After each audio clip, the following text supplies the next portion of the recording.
Watune diuncalake ing teras ngarep. Jopin proselin kuwi sambat kumeprok ditinggal Prahas durangkah mlebu omah. Atine Prahas dising lagi bengkah nyimpen pangincim.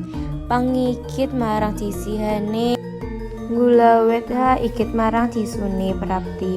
Prapti sing diprasahi wonten kamar diungkak lagi kepethuk ing rawang rias. Prapti lagi moles pipi, bathuk, irung, janggut, lumakane lambe, rambute sing dikuncir ekor kuda katon pating, leni ana sing putih. Wong wadon penggaweane mung macak, ora ngopeni anak. Renenge Prahas reneng. Prapti jingkrat noleh senajan ing pangilon wis katon gambare Prahas. Raine Prapti mangar-mangar sekolah, ora ana mendung, ora ana bledek, kok ujung-ujung ngagetne ati. Kuwi ana apa to, Mas? Prapti nyoba ngedem pangarsane. Dik Prapti isih durung ngelengono lupate yo. Prahas manjareng Prapti, aku ora ngerti temen kok, Mas. Prabu banjur nundut kertas saka sahem. Kertas pelempitan sak lembar kuwi tiba ing sak ndhuwure piranti rias. Apa donong ora mbasa trene wong tuwa. Anggaran kanggo donong wis tak brukane sampeyan. Lah kok iki tagihan SPP mabur menyang aku. Banjur kepiye? Olehku pasrah ngluwentah daneng marang awakmu, Dik. Mas, Prapti njeringkat kaya kesamber gledek. Jane wis ora kurang-kurang olehku ngujo. Sapan jaluke tansah tak turuti. Yen nganti tumindak kaya ngono ing sekolahan, apa yo aku bisa nyipati? Apa aku kudu angon danang ing sekolahane? Mas, ora ngono maksudku. Awakmu rak bisa telepon menyang sekolahane danang. Apa dheweke saben dina mlebu, apa saben sasine mbayar SPP apa ora? Kepriye kemajuane sinau? Ra kudu wis jenenge aku ora percaya karo bocah sing wis SMA, dheweke wis sinau tanggung jawab. Yen wis ngene iki, kena dipercaya apa ora? Prapti ora duwe pawedan kanggo nyegat tembunge Prahas. Wong lambene sing jabrut, praupane besengut, isih emot didakwa, luput ngluwentah anake sing gulane danang Pramas Prahas, dheweke sing tilpun menyang sekolahan danang. Ra ora kudu wong wadon ta, Mas sing ngurus anak. Lho, awakmu ngerti ta, Dik? Yen penggawean akeh banget, report meeting, konferensi utawa tugas dinas ing lapangan. Dek Prapti uga kudu mikir tekan semono, ora mung macak tok. Prahas dilentrehake. Wis Dek Prapti wae sing menyang sekolahan danang, bayar SPP lan tunggakane urunan apa wae. Uga nyuwun pangapura marang kepala sekolah. Darto rak bisa dikongkon ta, Mas? Ora kudu wong wadon sing nandangi. Sentot Prapti ngungani Prahas sing wiwit dek mau durung mampan lungguh. Lho, apa tenang kuwi anake Darto? Yo ora, suarane wis ora ana jero kamar rias maneh. Yen ora geni yo Dek, isih SMP. Tenang entuk juara, cita-cita olehmu kepengin nampa pialane. Barang saiki apa manungsa kuwi gelem nampa becike tok. Yo wis, Allah becik ibu sing kudu tanggung jawab. Prapti menyat nyamber tas cilik, banjur digantungake ing lengan. Dheweke bali ngadhep pangiton, ngeyakinake riase sing durung mathuk, sandal cincit 5 cm kanggo ganjeli tungkak. Metu saka kamar, mripate nyawang dhuwit sak jempit ing dhuwur meja. Dhuwit disaut banjur dilebokke tas. Prahas sing lungguh ing sofa nyawang anyel. Mengko ana sekolahane danang aja emosi, pituture Prabu sinambi nudut rokok saeler. Banjur disumet wis ngerti, suarane Prapti nyentak. Suarane hak sepatu adu Jopin kumepruk gawe risih kupinge Prahas. Nanging dheweke ora kepengin komentar. Saka teras keprungu suarane Prapti undang-undang sopir Darto. Ora suwe keprungu suarane mobile ninggalake platar. Marang danang seprono seprene ora tau takon duwite kanggo Prapti sing lungguh jejer sopir ora ngobahake lambene babar pisan. Atine mangkel, pikirane tansah ngerekake tindak tanduke. Sanyo suwe dheweke nglengano luput ana ngujo duwite kanggo. Apa Prapti mung nyekseni yen saben esuk budal sekolah nginep ing omahe kancane. Yen wayah libur saben-saben samping nyilih mobile bapake. Kabeh mau diuculake tanpa sujono babar sepisan. Awit danang tiga gadang Prapti dadi bocah pinter lan dudu buden becik. Nanging wis aku tak mudhun ngarep sekolahane Prapti lagi buka warane sawise sawentara suwe mung mingkem. Prapti lagi buka, Prapti medhun mlebu pelataran banjur takon sapa penjaga. Lanjur mecai pelataran sing katon jembar nolak ilak kuwi. Saben mawang sing diluwati didengen nganti permati. Jebul wis diwenehake laka dhewe-dhewe.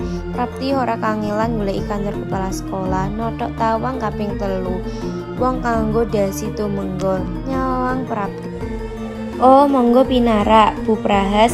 Kepala sekolah kuwi kita-kita oleh nampa.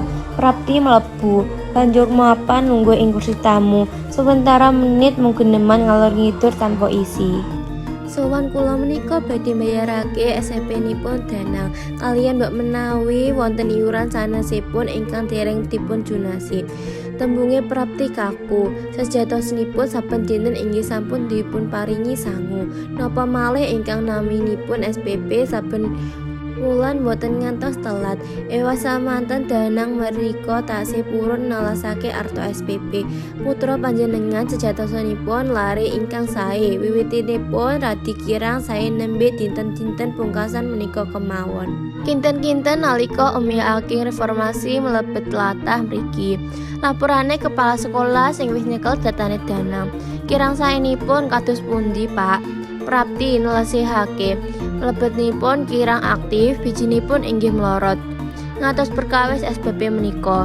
Lajeng dinten niki wau Danang mlebet napa mboten? Lho, kala wau wenjang menapa mboten bidhal saking griya. Wingi sonten pamit nyipeng wonten griyanipun Yayang. Pramila kula inggih boten ngertos mlebet napa mboten. Kepala sekolah kuwi metu sedhela menyang ruang liya.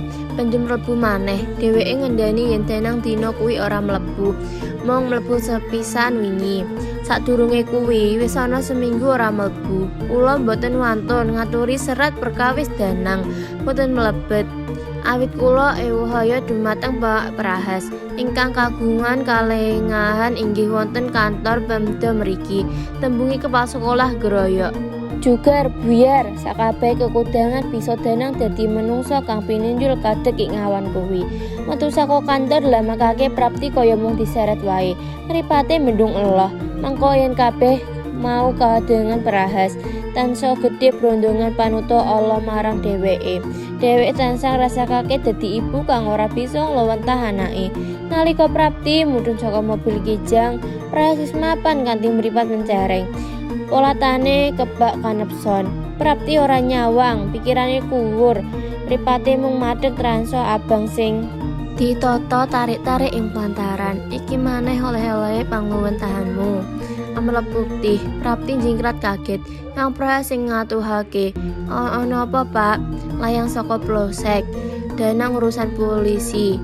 Danang ditahan. Ditahan? Karo apa? Suarane Prapti tansah gendho. Melunjarah kopi ing perkebunan Nusri. Walah, kok bisa-bisanya tekan perkebunan Nusri. Sakala Prapti ndeprok. Prok, loh ing tiampunge ambrol tanpa kena dibendung. Prapti nangis sesungguhkan nempuh wirangi ati. Iki kabeh wae didikanmu. Wong wadon jenengake Macak. Olehku ninggal tugas mergo wirang anak ora mbek SPP. Jebul ketambahan anak dadi bajingan. Grenengae Prahas mlebu omah. Wis to Mas, yen pancen iki luputku, tak tandangi. Ning saka iki dana banjur kepiye? Ayo disusul wong loro. Mangajake Prapti isih sesenggukan. Mbok menawa Danang bisa luar mergo sungkan marang Mas Prahas. Iki jaman informasi, ora ana sungkan-sungkan kaya mbiyen. Ning Mas Prahas apa wis tega karo anak? Prahas sambekan landung. Rokoke sing wis bimot dicacek ing asbak, pikirane ruwet, apa bisa anake lanang bedal saka tatanan. Apa sing digoleki? Lompat tekan pitakon iki. Prahas menyat saka lungguhane. Ayo digoleki, pangajakane tanpa greget. Prapti menyat. Lho sing blewer ing pipine diseka nganggo kecu benur. Prapti reringetan metu omah, bali ngudang Darto. Prahas sing jumangkah angkuh dipaido Prapti. Prahas sing wis kelangan pangarep-arep nguncalake awak ing jok cedhake Darto. Sopir utup lawang. Mobil banjur ninggalake omah gedung pinggir dalan protokol kuwi. Sawise tekan polsek sing dituju, Wong loro medun, polisi sing piket wis tepung sapa Prahas. Mula nalika Prahas nyebut jeneng Danang, enggal wae dheweke menyakake lawang sel. Amarga tahanan liyane akeh, Danang diundang metu. Bocah lanang rambut potong cendhek kuwi nyang ibune, Prapti enggal nubruk anake. Danang, apa samu kurang to, Le? Kowe kok dadi melu njara raya kopi ing perkebunan kuwi? Masalahku dudu kuwi, Bu. Masalahku aku pancen kepengin mlebu sel koyo saiki. Geni yo, tinimbang aku sekolah ditudung kanca-kanca supaya nyukupi kebutuhane. Nganti aku ora kober beres SPP, kanca-kanca sengaja ndemo aku. Ibu ngerti apa sebabe? Bocah lanang kuwi ora ngatonake rasa susah. Prapti gedeg sinambi nangis sesukan ing pundhake Danang. Kanca-kanca ngerti tindak tanduke bapak ana ing kantor minangka pejabat sing korup. Bapak kali saka ombak reformasi. Aku sing dadi sasaran.